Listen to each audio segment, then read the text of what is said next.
Crônicas do Amanhecer. Por Feijão. Centro Espírita Allan Kardec de Balneário Gaivota, 13 de dezembro de 2021. Cantor sertanejo é encontrado morto em seu aniversário, parte 1. O cantor Giovanni Salles foi encontrado morto na madrugada desta segunda-feira 27 quando ele completou 30 anos, no bairro Jardinópolis em Belo Horizonte, MG. As informações são da Jovem Pan. De acordo com a reportagem, o corpo de Giovanni foi encontrado dentro de um carro, um Renault Sandero, no banco do motorista. O veículo estava parado no meio da via, entre a Avenida Amazonas e a Rua Maria Magdalena Camargos. O artista estava com sangramentos na boca e no nariz. O óbito foi confirmado no local. No sapato de Giovanni foram encontradas 3 pinos de cocaína.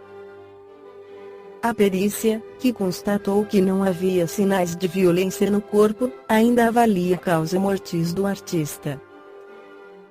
Venho através do Instagram do Giovanni comunicar seu falecimento esta noite.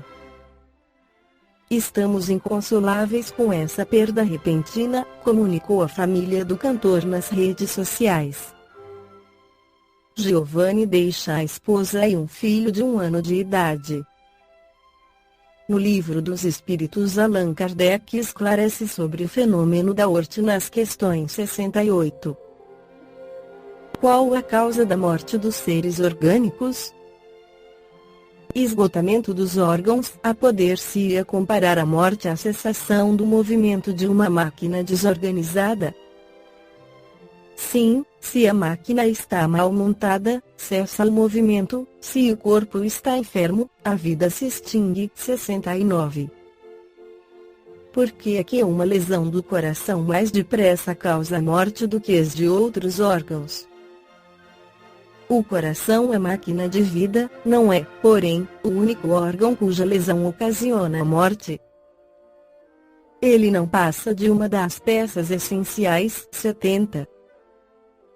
Que é feito da matéria e do princípio vital dos seres orgânicos, quando estes morrem.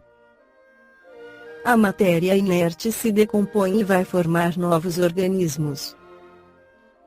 O princípio vital volta à massa de onde saiu.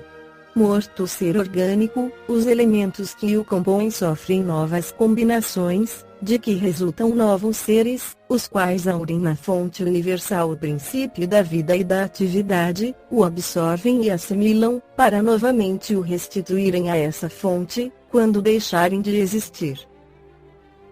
Os órgãos se impregnam, por assim dizer, desse fluido vital e esse fluido dá a todas as partes do organismo uma atividade que as põe em comunicação entre si, nos casos de certas lesões, e normaliza as funções momentaneamente perturbadas. Mas, quando os elementos essenciais ao funcionamento dos órgãos estão destruídos, ou muito profundamente alterados, o fluido vital se torna impotente para lhes transmitir o movimento da vida, e o ser morre. Mais ou menos necessariamente, os órgãos reagem uns sobre os outros, resultando essa ação recíproca da harmonia do conjunto por eles formado. Destruída que seja, por uma causa qualquer, esta harmonia, o funcionamento dele cessa, como o movimento da máquina cujas peças principais se desarranjem. É o que se verifica, por exemplo, com um relógio gasto pelo uso, ou que sofreu um choque por acidente, no qual a força motriz fica impotente para pô-lo de novo a andar. Num aparelho elétrico temos imagem mais exata da vida e da morte. Esse aparelho, como todos os corpos da natureza, contém eletricidade em estado latente. Os fenômenos elétricos, porém, não se produzem senão quando o fluido é posto em atividade por uma causa especial. Poder-se-ia então dizer que o aparelho está vivo. vindo a cessar a causa da atividade, cessa o fenômeno, o aparelho volta ao estado de inércia. Os corpos orgânicos são, assim, uma espécie de pilhas ou aparelhos elétricos, nos quais a atividade do fluido determina o fenômeno da vida. A cessação dessa atividade causa a morte. A quantidade de fluido vital não é absoluta em todos os seres orgânicos. Varia segundo as espécies e não é constante, quer em cada indivíduo, quer nos indivíduos de uma espécie. Alguns há, que se acham, por assim dizer, saturados desse fluido, enquanto outros o possuem em quantidade apenas suficiente. Daí, para alguns, vida mais ativa, mais tenaz e, de certo modo, superabundante. A quantidade de fluido vital se esgota. Pode tornar-se insuficiente para a conservação da vida, se não for renovada pela absorção e assimilação das substâncias que o contêm.